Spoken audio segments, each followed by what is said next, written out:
ఈరోజు నేను శనగపప్పు చేసినానండి. ఇది నానబెట్టి చేస్తే చాలా బాగుంటది.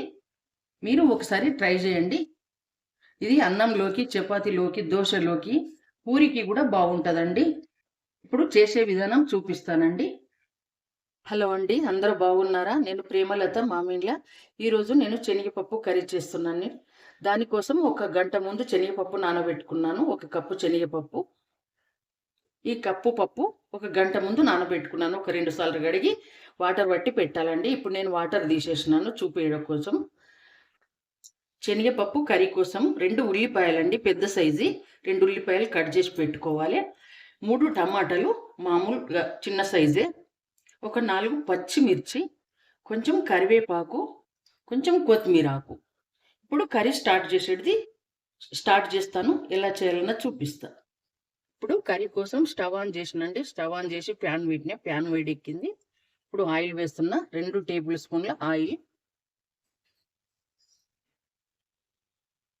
ఆయిల్ వేడిగానిద్దాం కొంచెం. ఆయిల్ వేడైందండి. కర్రీ స్టార్ట్ చేస్తున్నాను.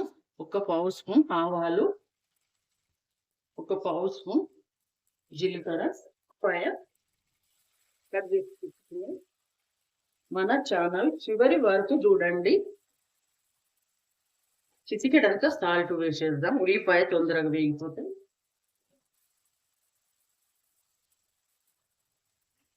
చిటికెడు ఇంగువ అండి, 4 పచ్చిమిర్చి కట్ చేసి పెట్టుకుని, కొంచెం కరివేపాకు, కొంచెం కొత్తిమీర ఆకు. నేను కాడలతో వేస్తానండి. లేత కాడలు ఉంటాయి కదా, అవి వేస్తాను. మీకు నచ్చితే మీరు వేసుకోవచ్చు, మంచిది. చివరి కాడలు తీసేసి మనకి కొంచెం లేత ఉంటాయి కదా, అవి వేసుకుంటే బాగుంటుంది. 1 టీ స్పూన్ అల్లం వెల్లిపాయ పేస్ట్.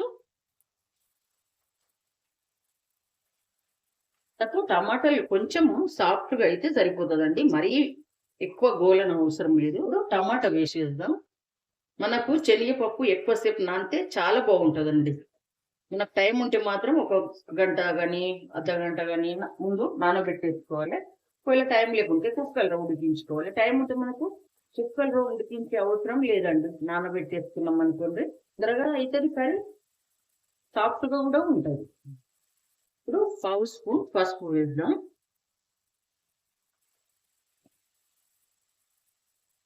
ఇప్పుడు టమాటాలు ఇలా మగ్గిపోయినాయి చూడండి. మనకు సాఫ్ట్గా అయిపోయినాయి టమాటా, ఉల్లిపాయ అన్నీ. ఆయిల్ కూడా సైడ్కి వచ్చేస్తుంది. ఈ సమయంలో మనము నానబెట్టి పెట్టుకున్న శనగపప్పు వాటర్ తీసేసి ఈ పప్పును వేసుకోవాలి. ఈ కర్రీ చాలా బాగుంటుందండి. ఇలా పప్పును కూడా ఒక 2 నిమిషాలు అట్లా పచ్చి వాసన పోయే వరకు మనం ఇందులో వేయించుకోవాలి. కొంచెం పప్పు కూడా ఆయిల్లో వేగిపోయింది కదండి. ఇవన్నీ ఉల్లిపాయ, టమాటాని. ఇప్పుడు మనం కారం వేసుకుందాం. 1 టేబుల్ స్పూన్ కారం అండి, టేబుల్ స్పూన్ కారం పడుతుందండి. సాల్ట్ టీ స్పూన్, ఇది 1.5 స్పూన్ సాల్ట్ పడుతుంది. కారం కూడా 1.5 టీ స్పూన్ అవుతుంది, అది టేబుల్ స్పూన్, అదే కొలుతానండి. ఇప్పుడు ఇది కాస్త కాలే. ఉప్పు కారం కొంచెం ఈ పప్పు పట్టాలండి.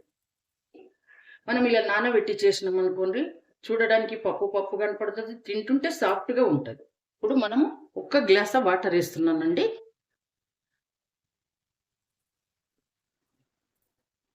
ఇదే సమయంలో మనం ఉప్పు కారం చెక్ చేసుకోవాలండి. నాకు మాత్రం అయితే కరెక్ట్ అయిపోతుంది, సరిపోతుంది. మీరు ఒకవేళ ఉప్పు కారం తక్కువ తినే వాళ్ళైతే కొంచెం తగ్గించుకోవచ్చు. ఇది మాత్రం నిండుగానే ఉంటుంది, తక్కువ అయితే ఉండదండి. ఇది కాస్త ఉడకనివ్వాలి. 10-15 నిమిషాలు టైం పడుతుందండి కర్రీ రెడీ అవ్వడానికి. మూత వేసి ఉడికించుకుందాం. ఇప్పుడు మనకు ఒక 10 నిమిషాలు అయితే అయిపోతుందండి. ఇదే టైంలో మనము ధనియాల పొడి వేస్తున్నాను. 1 టీ స్పూన్ అండి, 1 పావు స్పూన్ జీలకర్ర పొడి, 1/2 స్పూన్, చిన్న స్పూన్ తోటి గరం మసాలా అండి, ఓల్ గరం మసాలా. ఒకవేళ నచ్చితే మాత్రం ఇది ఖచ్చితంగా వేస్తే చాలా బాగుంటుంది. ఇంకా కాస్త కర్రీ చిక్కబడాలి. ఉప్పు ఎంతవరకు అయిందో ఒకసారి చెక్ చేద్దామండి. ఇలా చూడండి, కర్రీ చిక్కబడిపోయింది. ఆయిల్ కూడా పైకి వచ్చేసింది సైడ్లకు. ఇలా ఉడికింది చూడండి.